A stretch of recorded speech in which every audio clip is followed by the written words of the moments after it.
And that was the first thing that I thought of when you started going down this path. The first thing I wrote down, make your decisions.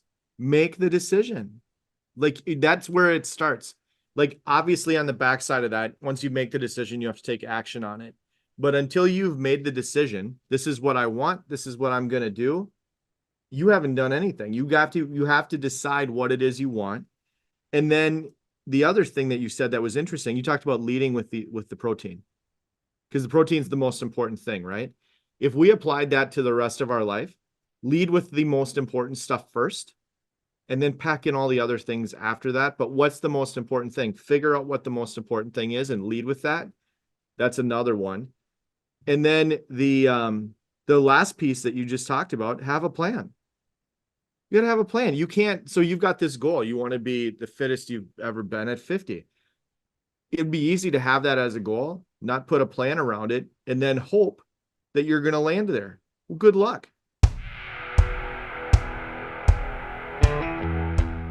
Hey guys, welcome back to another episode of the Grit Meets Growth podcast, where we bring you inspiration and insights focused on getting uncomfortable, making things happen, and creating a magnetic life. If you enjoy the messages you're hearing here, please leave us a review on whatever platform you're listening on, and make sure to subscribe so you don't miss out on future episodes of the podcast. With that, let's get after it.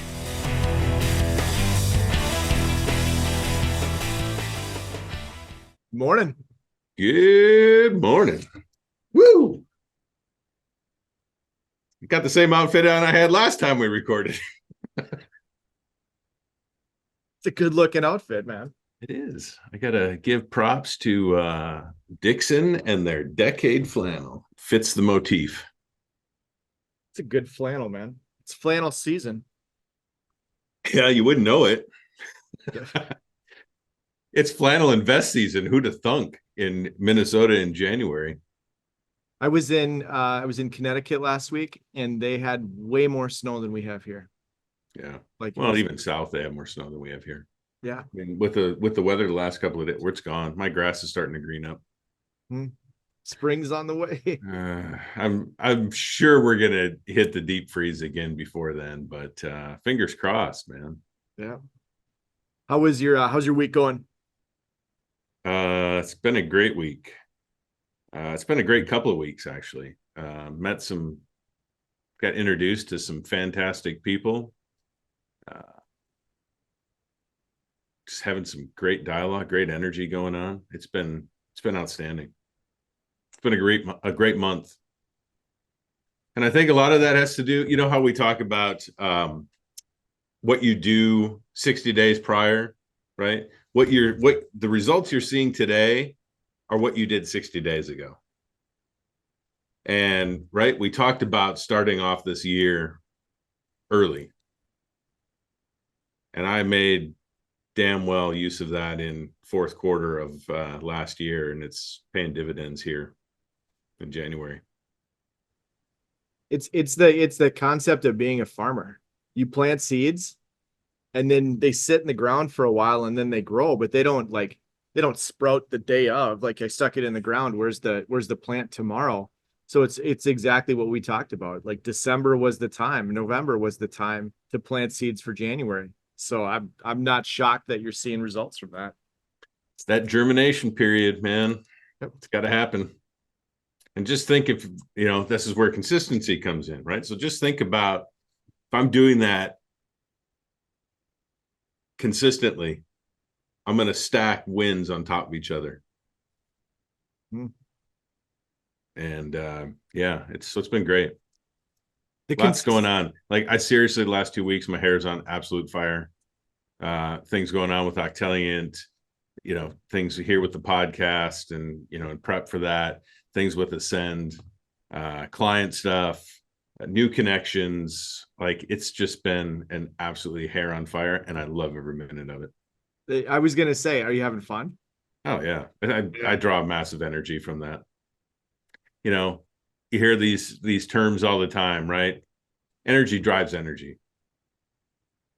If you're sitting around, if you start your day out and you're sitting on the couch and you're surfing social media, that day will get away from you.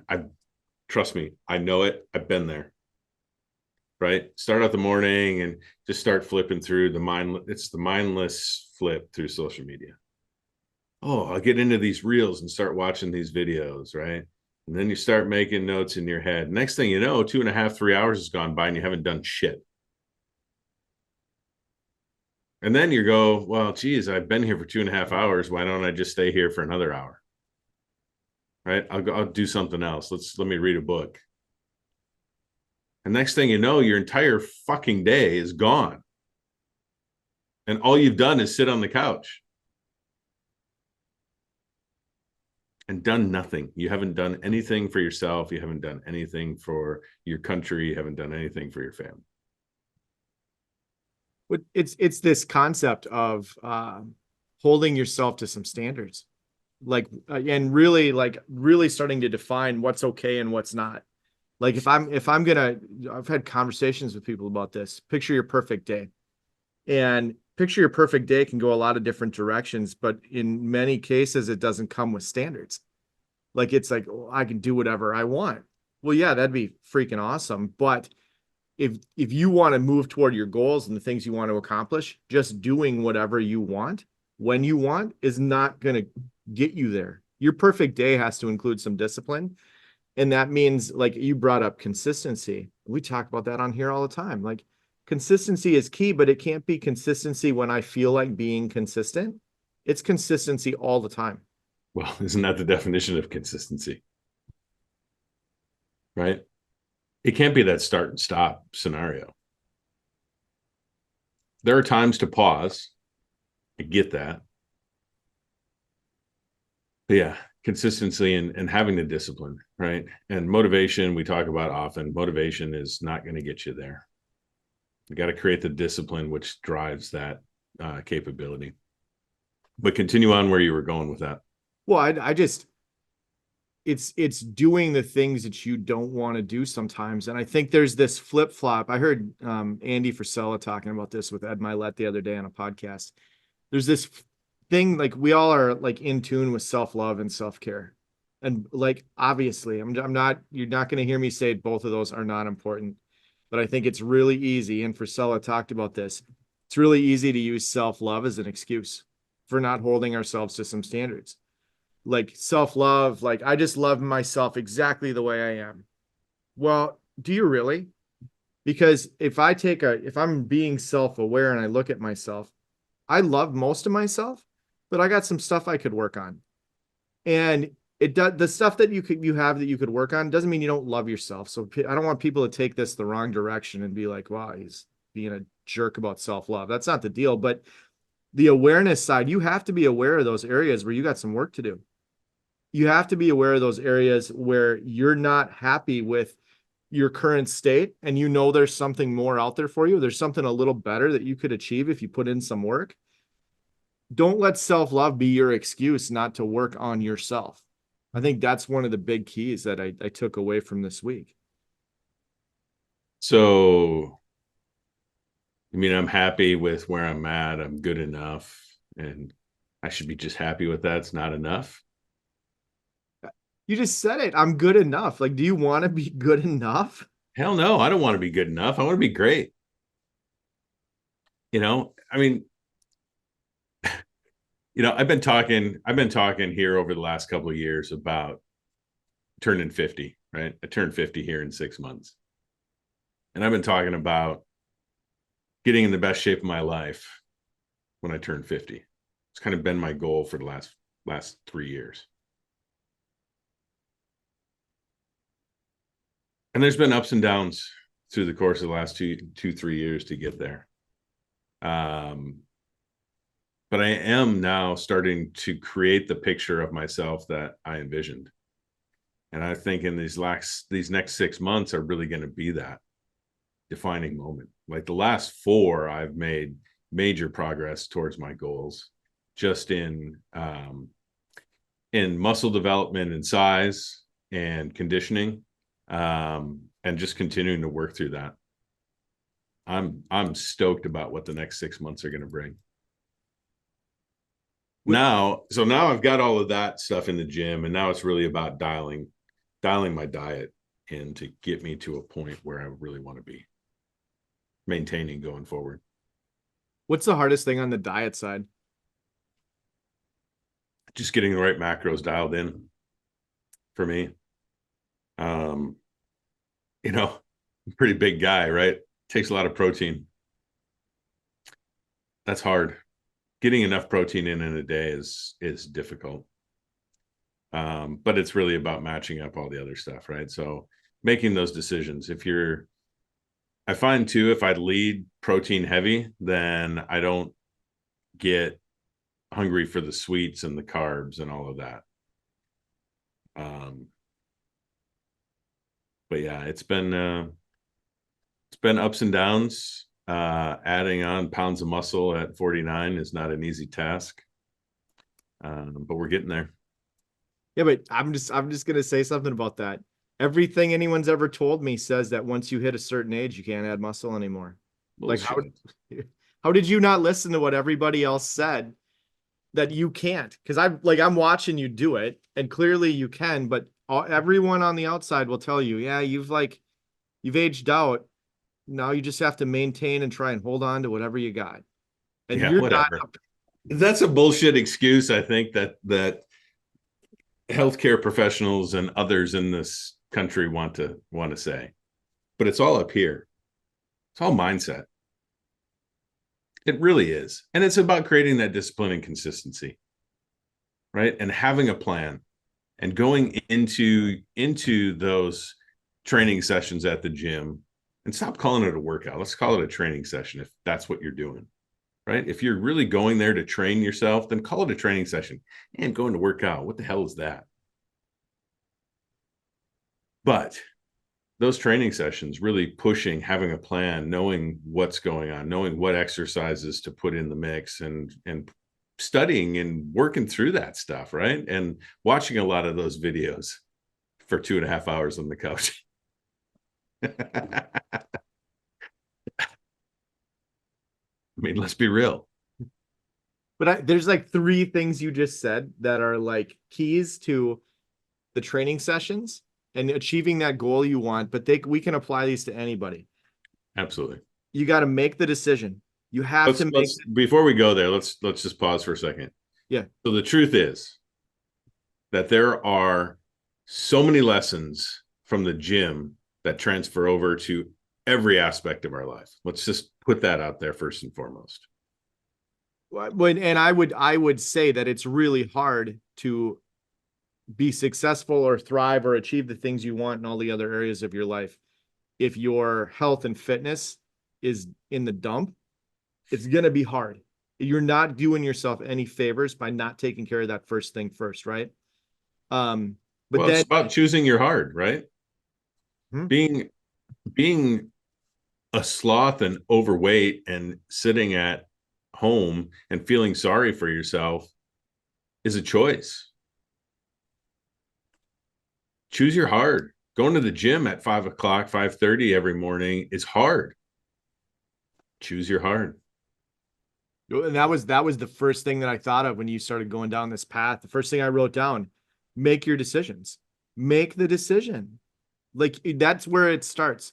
Like obviously on the backside of that, once you make the decision, you have to take action on it. But until you've made the decision, this is what I want, this is what I'm going to do, you haven't done anything. You have to decide what it is you want. And then the other thing that you said that was interesting, you talked about leading with the protein. Because the protein is the most important thing, right? If we applied that to the rest of our life, lead with the most important stuff first, and then pack in all the other things after that. But what's the most important thing? Figure out what the most important thing is and lead with that. That's another one. And then the last piece that you just talked about, have a plan. You got to have a plan. You can't, so you've got this goal. You want to be the fittest you've ever been at 50. It'd be easy to have that as a goal, not put a plan around it, and then hope that you're going to land there. Well, good luck. You have to have a plan, and you do, and clearly. So those three things, take that and apply that to any area in your life, fitness, outside fitness, work, personal life, relationships, whatever you want to put it on. There's three things. Make the decision, lead with the important stuff, have a plan. Like right there, drop the mic. That's awesome right there.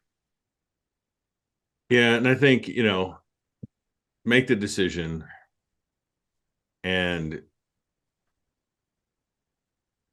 having the plan is really the key. And I think a lot of folks, you can't go from 0 to 100 overnight. And if you've been out of the gym or you've never gone to the gym and now you want to go to the gym, first of all, don't be intimidated by it, because everybody there is there for the same reason that you're going to be there for. Number two, establish a routine and a discipline around getting to the gym first and foremost. Forget about even focusing on what is included in the training, what you should be doing. Just focus on the discipline of going. Your first week, maybe you only go 3 times. Maybe it's only for 10 minutes at a time, but you're establishing that consistency. I know some folks out there that are members at my gym that they go different times of the day, depending on the day. Some mornings they're there at 6 o'clock. Sometimes they don't go till 6 o'clock at night, or 7 at night, 3 in the afternoon. And I said, how the hell do you do that? Like, I couldn't do it. I have to be consistent on the time and be there on that time every day. And I know that for me allows me to not make the excuse, because I know that's where I need to be. I don't know how they do it, but somehow they do it in running this schedule all over the place. I can't do that. If that works for you, more power to you. But have a plan, create that discipline to be able to get there. And as we transfer into life, do the shit that sucks first. Right? If you're faced with a list of things to do today, don't pick off the easy things first. Pick off the hard stuff. Do the one that you don't really want to do. Do it first, get it out of the way. You'll be happy you do. That's how I kind of think of that. That's kind of how I think about the gym. Like, yeah, I enjoy being at the gym, but it's not something I want to do every day. I'd absolutely love to sleep in, but I do the hard stuff first, and it makes the rest of my day, go that much easier. Well, and one of the things to add to that is include other people on that path. Like I know you've got a guy that you meet at the gym consistently, and you guys have each other's backs. And you've talked about kind of this, like the last 6 months. One of the things that's happened in the last 6 months is you've got a dude that's meeting you at the gym, and there's accountability. It helps with the consistency. Like I've had multiple conversations, and you and I talked about this morning. If you were to try and work out at home alone, and there's probably people listening to this that do this, you work out at home alone, you get a certain level of workout in. When you're in the gym and you're around other people, and specifically working out with a partner, you kind of go next level with that.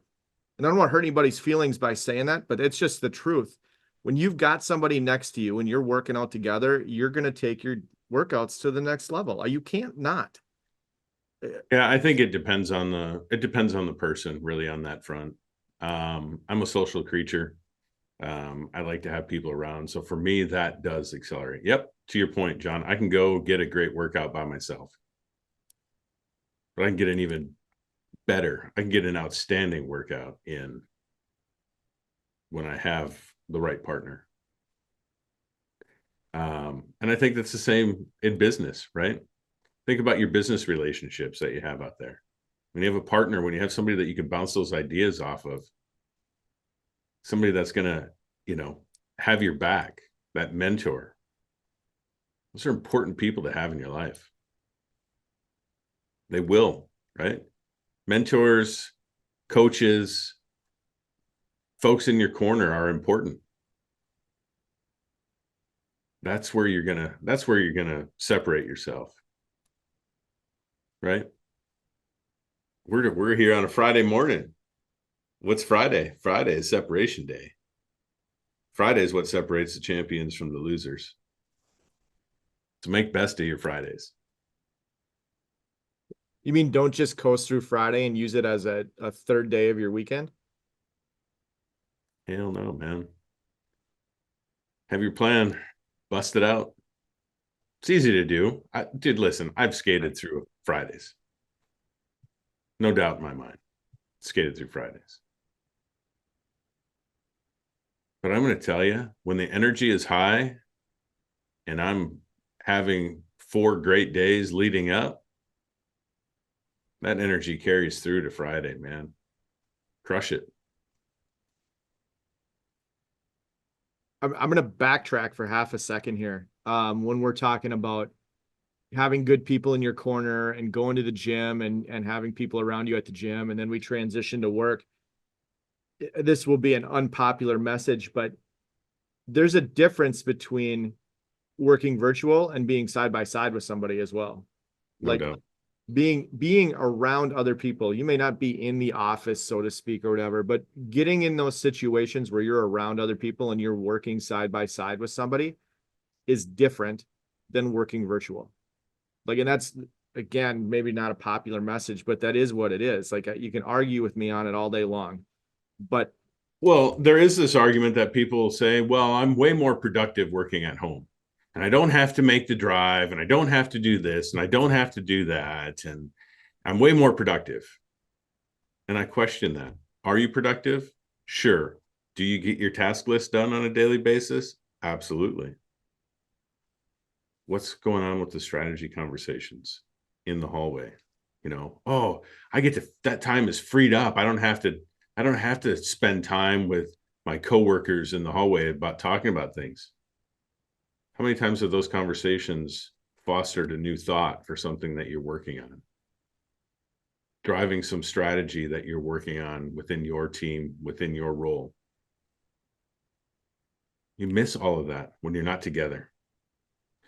When we started Octaliant, we were working from home, right? Both Andrew and I were working from home.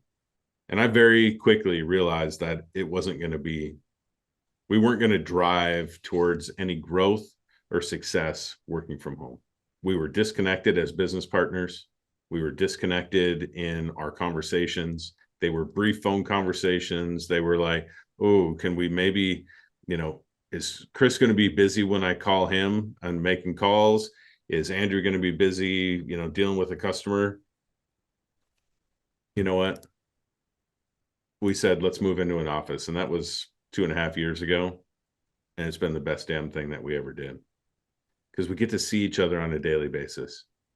We get to have those dialogues as we're walking out the door, right? We may not talk with each other all day long, right? We may be in our separate lanes, but there's some, you step out and look at the sun that's, beaming outside, and you make a statement, and you get into this quick dialogue, and all of a sudden it fosters a thought. And, I'm like, all right, I got to go take care of that, right? Or add that to my list. I think we miss all of that stuff working remote. And we also miss the energy, right? And again, I'm an energy guy. I like to be surrounded by people. So I need that. I need that energy, right? Office spaces offer a little bit of that buzz. And listen, if you don't have an office and you're working from home, at least go get out in a room full of 10 or more people once a week. Go work from a coffee shop for a day, half a day, or find a co-working space where there's buzz happening. Go to a networking event, right? Get out and get around people. I promise you, your energy level will go up. I just to echo that. So Orange Ball is still a virtual agency. Like, coming out of COVID, we went to a virtual model. We've had to be really intentional with that to make sure we make room for the team to get together. We're actually doing it later today. It's harder. Like, you have to work harder to create those moments when you don't have them naturally from being in an office together.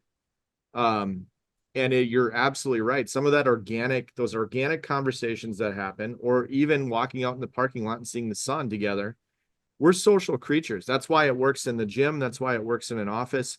Like, and I get like the introvert thing. Well, I'm an introvert. Well, I understand that, but I'm also going to say that just because you're an introvert, it doesn't mean you don't like people at all.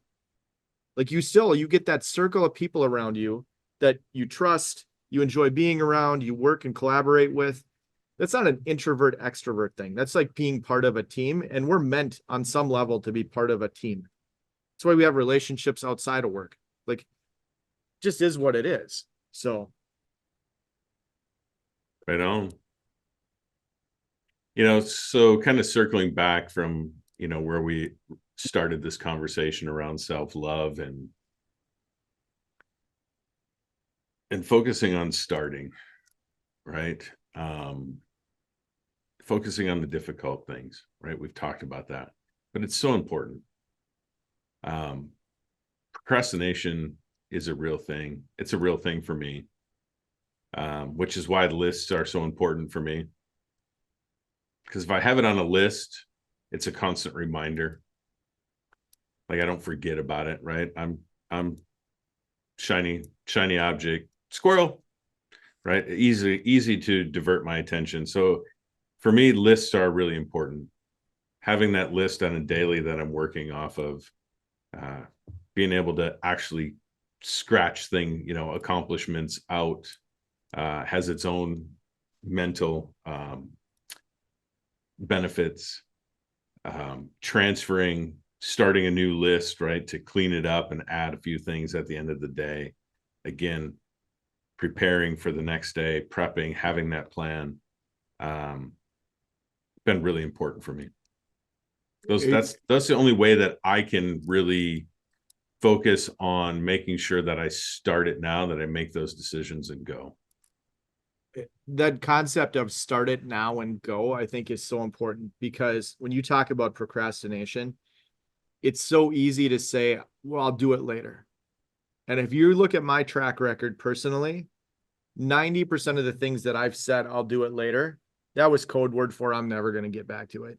I'm like, why? I should have just said it. Doesn't matter to me. It's not a priority. I'm not going to do it.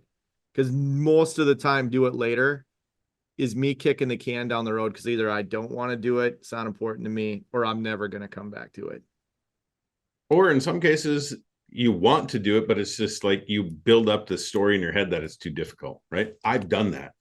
Like I build it up and I go, oh, this is going to be the biggest challenge. This is going to take a lot of work. I don't have the energy to do that right now. I'm not going to do it. I'll put it off. Why wouldn't, and then guess what? I do come back to it and I accomplish it and I go, that was easy.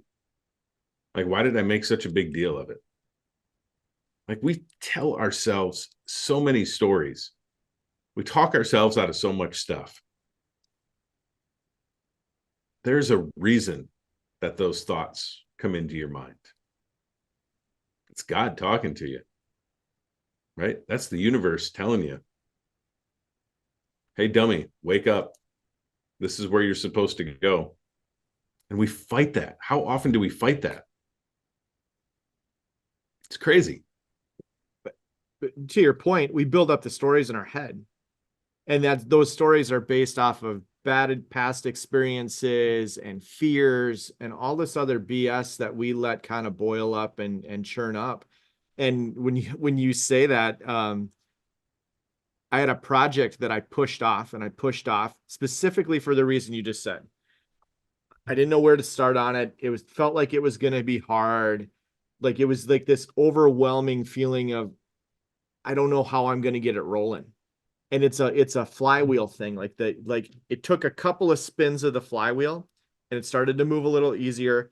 And I'm coming on the back end of this project now, and it wasn't that hard, but it was hard in my head. I built it up like it was going to be super difficult, which made me afraid of it, which made me not want to start it. So I didn't.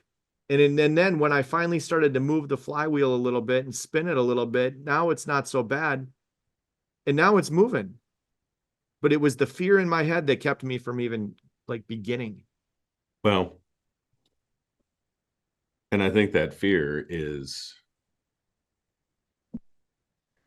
it's the fear of getting uncomfortable, right? I'm comfortable right now. And if I have to dig into this and I have to really think about it and it's going to challenge my mind, then somehow I talk myself out of it. And overcoming that self-talk of not starting, overcoming those challenges, that's grit, baby. That's where the grit comes in. And the sooner that we all find that grit, the faster our growth is going to happen. Lean into that stuff, man. When you feel those things and you feel yourself start talking out of it, lean into it. Put that top of the list and go after it. I bet you your energy fires hard on that. That's the key right there. Instead of running away from it, run into it. Like run toward it and dig in. And somebody used this acronym on me earlier this week, LBD, learn by doing. And I don't know if he made it up or he picked it up somewhere else, but it stuck for me. A lot of times, like that project that I was talking about, I didn't know all the steps I was going to need to do it. And I didn't have all the information I needed to really get it started right away. So it was a learn by doing thing. And once I dug into it and started doing, the learning happened. Like I learned everything I needed to know in a very rapid amount of time just because I started. I started with the doing and everything else clicked along after that. But I was, to your point, I was comfortable. Learn by doing is uncomfortable. And it takes some grit and it takes some intensity to get into it and just dig into it versus looking at this hole you have to dig and going, I don't know where to start and I don't want to start. You got to make the decision. Yeah. When we started this podcast, right, and we really started talking about what it was that we were going to cover, what we were going to do, grit was the foundation of it. Right. I look back on my notes and grit was the word that kept coming up time and time again. Because it's the foundation, right? If we develop that grit and we know and we seek to understand where we can use that grit, we really can achieve anything. But you've got to find a way to tap into it. You got to get uncomfortable. You got to create those spaces where you can develop that grit. And that grit comes from doing the hard things and doing them consistently. Doing hard things consistently will develop your grit faster than anything else. And as we said before, that grit is what drives growth. That concept of grit reminds me of being a kid. And we'd make these Pinewood Derby cars. I remember my dad helping me make my Pinewood Derby car. And we put it on the bandsaw and we cut some stuff. And then the car wasn't done being shaped at that point. And I remember him handing me a block with some sandpaper. And it was heavy grit sandpaper and him telling me, I want you to work on this and shape it. The grit is what shapes us. And it's not always a pretty process. There's like stuff flying everywhere and there's dust and mess and whatever. But it shapes us, right? And then you get to a point where it like you use a really aggressive grit to start and you shape things a little faster and then a little bit finer grit and you smooth things out. But it's that sandpaper grit connection that I have never thought about that until right now when we talk about grit, but that's and I what was going to say, right? What's the difference between that saw and the grit and how fast something is accomplished, right? The saw gets it done in a hurry. Yep. But you start with that sandpaper and growing that and using that grit takes some time. It's not like done, right? Takes time and consistency. Man, so many analogies that can be tied to everyday life. Challenge everybody listening today. Find those stories in your own life. Find that space. Develop it. Like we said in the beginning, make room to love yourself. Like this is like love yourself, but don't settle. That's I think one of the keys. Like, love yourself, but don't settle. It's not settling is going to require some grit. It's going to require some mess. It's going to require you to make some decisions and push yourself. But it's going to get you where you want to go. So, yeah, the reality is none of us are perfect, right? We all have opportunity for growth. Tap into that growth. It's the ultimate rebellion, baby. It's good to be a rebel. I think it's funny that you say that, because it is the ultimate rebellion, because 90% of the people we run into are status quo on autopilot and not having conversations like what we're having here right now. It is the ultimate rebellion. Yep. Self-improvement, ultimate rebellion. It goes complete opposite direction of what the general sentiment in society is. You want to change your life? Change it. You want to change the people that you're around? Change it. Feeling stuck? Change it. Feeling like you need help in the gym? Seek it out.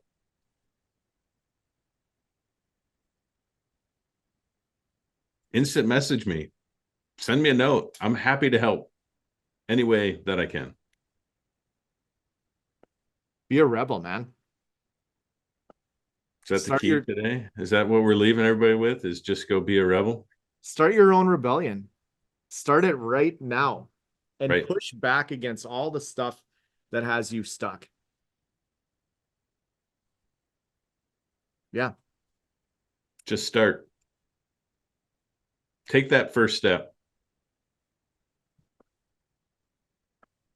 Awesome. Great conversation today. Yeah. Yeah. This is a good way to land the week on a Friday. And to make the most of a Friday, because I'm jacked up right now. I'm going to make it a good day. Awesome. Make it a great day and get after it. Good conversation, man. Have a good one.